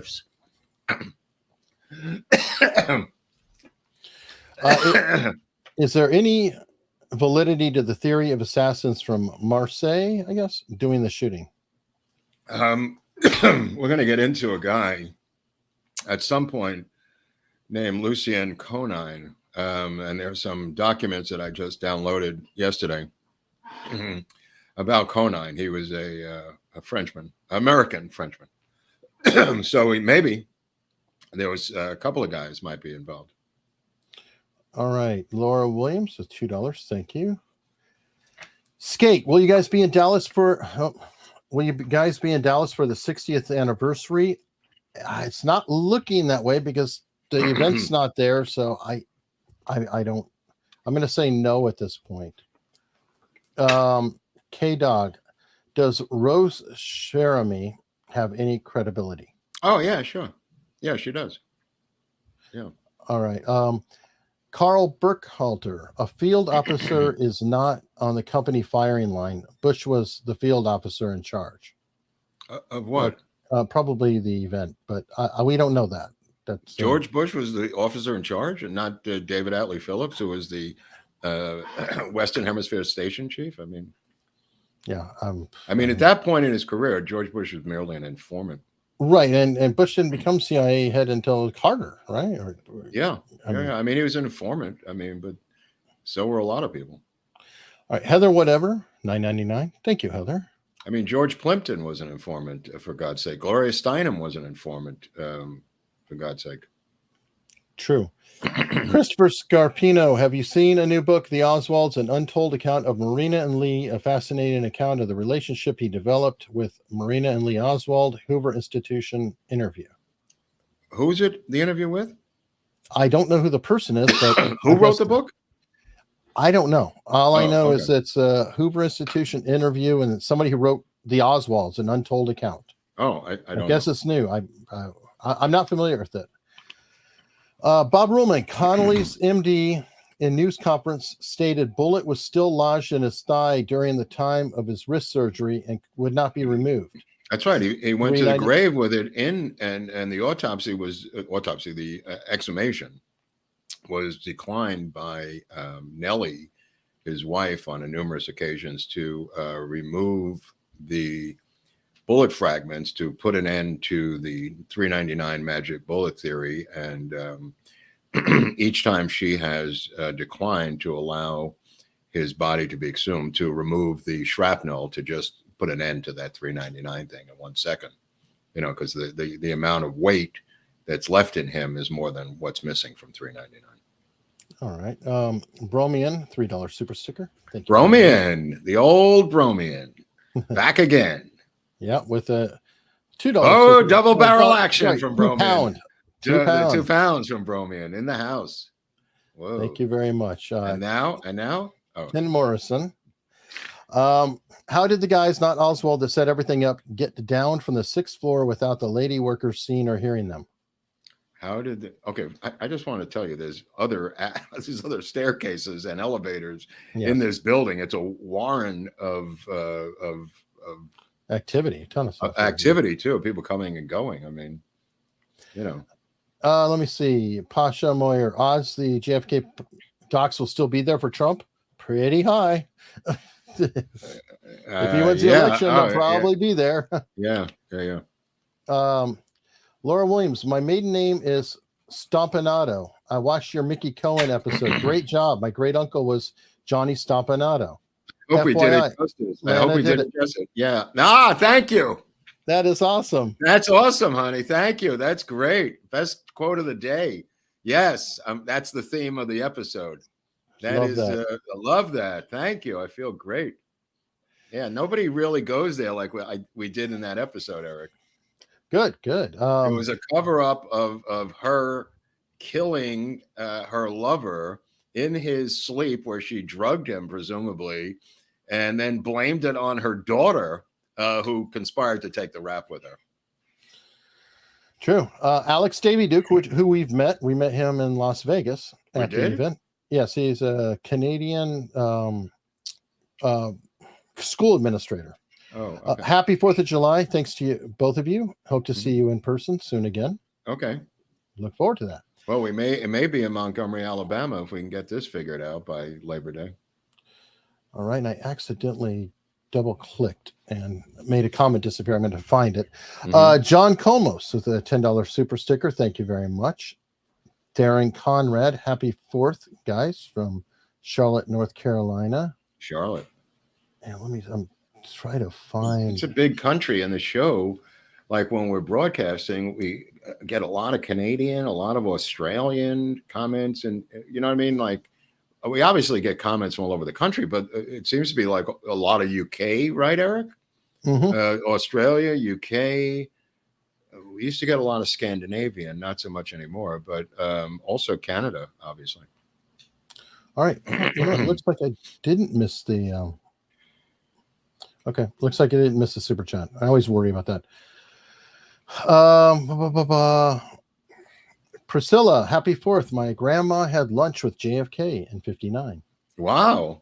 That's very cool. And I knew a guy who thought he was the illegitimate son of JFK, a guy named John Sloman, whose mother was a JFK campaign worker in Buffalo, New York, and the guy was a dead ringer. He looked like JFK Jr.'s brother, and he claimed to be the illegitimate son of JFK.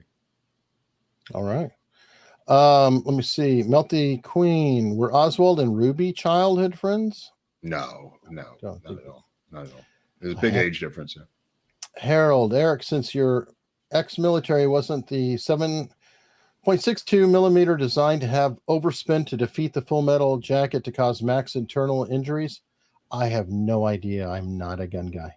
I mean, I know that we had that, but that's about it. I fired it and went, but that's way above my knowledge. Again, people are hung up with the ballistics. They want you to get hung up with the ballistics, my friends. Well, you know what? That's an easy thing to happen because I'm clueless. Yeah. So, Bromian again. Bromian won't quit. Thank you very much. Mean Gene in Pennsylvania. Because of channels like this, I consider myself a factual conspiracy thinker. God bless America. Thank you. Where are they from? Mean Gene in Pennsylvania. Oh, yeah. Dan Wisnat. Mark, interested in your opinion of Jefferson Morley from JFK Facts. Didn't we say that yesterday? We were talking about Morley. This show or last night? I think you mentioned a little that he's CIA guy. You're not completely sure about him. I've never been completely sold on Jefferson Morley. Came from the Washington Post. Never really bought into his complete veracity or his truth or his background. Kind of like a Berenson. Yeah. Well, it's more than a Berenson. He may be a little bit more than a Berenson. Okay. He's now running the Mary Farrell Foundation. He's burrowed in. I don't trust these guys who burrow into institutions. He may be a little bit sketchier. Okay. Jack Kleemeyer, love your work. Sean Comos, $10 super sticker. Thank you. DP Hinman, is that William Shelley filmed with pamphleteer Oswald in front of the New Orleans trademark? No, that's a guy named Bill Stuckey. I think you might be referring to from WDSU. But again, I'd have to see who you're referring to. But it's not Bill. It's not William Shelley. Bromian strikes again. Bromian's back for a limited time only, folks. Order your Bromian today. I see one coming up here. Basil Beshkov, $50. Thank you very much. Corner of Dallas, Earl Forrest Rose could not impede Kennedy's cadaver kidnapping out of Dallas. True. Right. He couldn't, and he tried. But they rammed it through. There were others there besides him trying to stop the gurney from being removed down that hallway. It wasn't just him. There were some other Dallas officials who were in the hospital, but the Secret Service, with guns, forced it through there.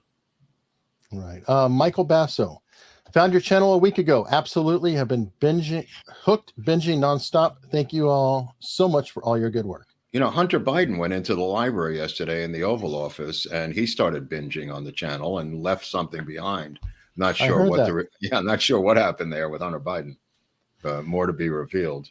Yeah, somebody tied it to Hannah Gutierrez Reed on Twitter. Yeah, I saw that. That's a strange link. I don't know. They blamed me for leaking it. It looked like there was like I want to say, if that's the amount, it looked like almost like a third of an ounce. This who's ever doing it is not dealing in grams. Well, hey, it was a substantial amount of coke. Maybe something for the big guy, huh? Yeah, it was 10%. A big appetite. Scott H, love the show. I try to catch them all. Thank you. And then another your favorite questions coming up here. Charles Murray. Mark, is Judith Baker Very in her book Lee and Me creditable? How about that musical? You'd have to. Is there a musical? Yes. Remember I sent you the music? Oh, yeah. There might be a book to read, Judith Very Baker in her own words, which is what I'd recommend you read on Amazon. Aviv Kiln. Sorry, coming in late. Any comments on Roger Stone saying Trump told him that JFK, documents are so horrible, even he was shocked? Why would the Mexico connection be so unbelievable? I have heard a little rumor about that.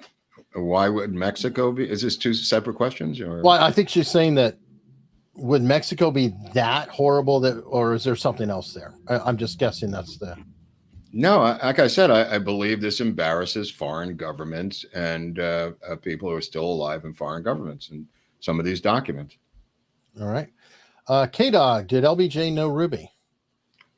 Did LBJ know Ruby? Nixon did, but I don't know. Nixon definitely did. I don't know the connection between LBJ and Ruby. Let me see. Bromian, back again. Holy crap. £2 he's on a roll, Bromian. Yeah, he is. What the hell's going over there in England? And then the last super chat, Lynn Welch. Great show. Enjoy it very much. I think, Mark, I'll have a couple tips from locals, but I think you have to talk about one of our sponsors. I do? Oh, yes. I'm sorry. I do. I'm spacing out here waiting for the next question. Hold on. We've got a sponsor, and it's a big one today. The legendary Roosevelt Sykes, one of the legendary heroes of the blues. Which is sung about in a spoken word band piece by John Sinclair, another episode that we did. He focuses on Roosevelt Sykes quite a bit. The still active Honey Dripper was born in 1906. I guess he might be dead now. And learned piano around 1918 while living in Helena, Arkansas. His main influence was Lee Green, from whom he derived the 1929 hit 44 Blues, which is a big hit. He began his recording career while living in St. Louis and produced nearly 125 sides between 1929 and 1942, continuing as a post-war attraction. I believe Roosevelt Sykes might be dead from that by now, but he is a huge name and today's hero of the blues. All right, perfect. And you know what? I'm going to come in with my own sponsor for today. Right on. And first, I have a little preview video. Okay. All right, we have a disappearing Mark, but we have cards. Wow. And this is the Jack Ruby card. That's the front and back side, so you can see them both at the same time. And these have been in popular demand. The Jack Rubies are in. We're waiting on the proofs for the others. They will be coming in two sets of 3. And I highly encourage anyone who's interested. It's a bonus for the Locals people to try to make sure that we get it rolling out well. Oh, my. Please follow us on Locals. You can follow us for free, but I will be announcing on Locals the pre-order address and everything, ideally on my birthday. So again, you could follow us for free on Locals. It won't cost you anything to do it. We'd love to have you support us. But at unstructured.locals.com, if you're following us, I will announce it there before anywhere else. And there will be a link to purchasing and everything else so people can get the pre-orders. And that's kind of a reward for at least following us. Again, completely free. We're almost to 12,000 people following us on Locals, and it'd be really cool. Crazy, honey. Yeah, it'd be amazing if you guys can put us over the top, get us at 12,000 plus, and learn about the cards. Learn about the cards, and thank you. I sent Eric a copy of this book I wanted to get. It was $989 on Amazon. This book about De Silva, who was mentioned in the documents. I happened to look him up today, but I was able to get Vince Palomara's book through the PayPal Book Fund, which we're going to use. It's his new book. We're going to interview him about it this week for next week's show. And I'm able to get a book. This is great. I got this book. Hold on. This is a rare one. This one by a Secret Service agent named Clint Hill. Look at this. About his relationship with Mrs. Kennedy. So thank you to the PayPal Book Fund people on PayPal and Venmo and Cash App for supplying the funding for those books. So we're gonna do a show on Plandemic 3, the film, right, Eric? We're gonna do something about that film with the filmmakers. Yep. This week, and then with Vince Palomara on the Secret Service. And those will be coming out next week because I will be Friday. We'll do a regular freeform, right? Or right. I'm going to try to do freeform Friday on the road with you, but on the road again. On the road. Got some tips to come in on Locals in the last 3 super chats. Oh, this is last call, folks. Come on. We wrap up. Come on. Yep. Come on. Fed J was in 6th grade when teacher came into classroom holding a book-sized transistor radio to his ear and told the class the president has been shot. Last year, I watched documentary Frame 313 just to get a feel for 1963 America. Is this document legit for the period? There's certain inaccuracies in that documentary, but yeah, it's a good watch. I mean, there's certain mistakes in there. Okay, Salty Nikita, do we have the full JFK autopsy, including pictures available? No. No, sorry. That dog won't hunt. Professor Tom, did Mel Torme ever make sorbet? That's interesting. The velvet fog may have made velvet cake. Maybe. Pigeon Be Gone sent a $10 tip saying that's Rebecca Pigeon, the wife of David Mamet. Oh, well, he might. I think he changed his sex. I don't know. Pigeon Be Gone sent JJJ. Thank you very much. BTK, West Wing Powder explains debate and West Wing Powder. That's a guy's name, West Wing Powder. No, I love that. No, that's what he's saying. BTK said the West Wing powder that was found explains the debate and speech energy. Maybe it's not Adderall. Maybe it's a bump. That's funny. Bromian coming back again. Look at Big Bad Bromium. No kidding. Yeah, the friend of Big Bill Brunzi. Montine McCord, any plans on a deep dive of Mary Sherman? We covered Mary Sherman on the David Ferry episode. Yeah, we did touch on her there. I don't think there's enough to give her a whole episode, sadly. So, but check that one out. Seriously. Let's see. Ruby took a bribe to LBJ from my dad, Carl Okay. Burkhalter. I mean, Wow. a bribe Okay. as a campaign donation, or Well, it could be. I mean, maybe he bought a commercial. yeah. Wasn't that the method? B Pets. Awesome show as usual. What happened to Hunley's? Oh, it froze up there for a second, Hunley. Oh, didn't know. I'll repeat it just in case. No, I thought you were having a stroke because you froze and like your mouth was open, and I said, "Oh, it's the end of Hunley." Okay. Did you hear me speaking? No, you just kind of froze with your mouth open. All right. Well, I'm going to repeat it in case. B Pats. Awesome Right. show as usual. Thank you. Oh, okay. Heather, whatever, closing it out. With Thank God $4.99 somebody can end the madness here, because this is last call, folks. PayPal books you could do later, Venmo later, at Lord Buckley. Super thanks, always welcome. Super thanks can always come in any day of the week, and sometimes we get a super thanks from old episodes, really old. Very often, yeah. But you can follow me on Twitter at Lord Buckley all week. I just keep posting crazy crap. If you're interested in that, on Thursday we've got the radio show with Greg Boudel down on in Montgomery, Alabama, that I've been doing lately, a half hour with Greg on mostly recapping what we did here, but we just riff about the show. He has a lot of questions, and he's another big fan of the show. For sure. So on that note, folks, I hope to see you in Locals. There's stuff going there all the time. What's going on there? What's going on? People are posting things like crazy. You've been posting a lot more lately. Oh, that's right. That's different things up there. We're trying to put some of these documents up on Locals for the members. Please do. These documents from Friday night. Please do. That'll be awesome. If you join up, you can get the secret documents. Awesome. So on that note, everybody, secret PDFs. Have a happy 4th of July. Go out and launch some fireworks. Don't get your thumbs blown off. All right. And no grill fires. Yeah. Look what happened to me. Look what happened to me last year. Don't let this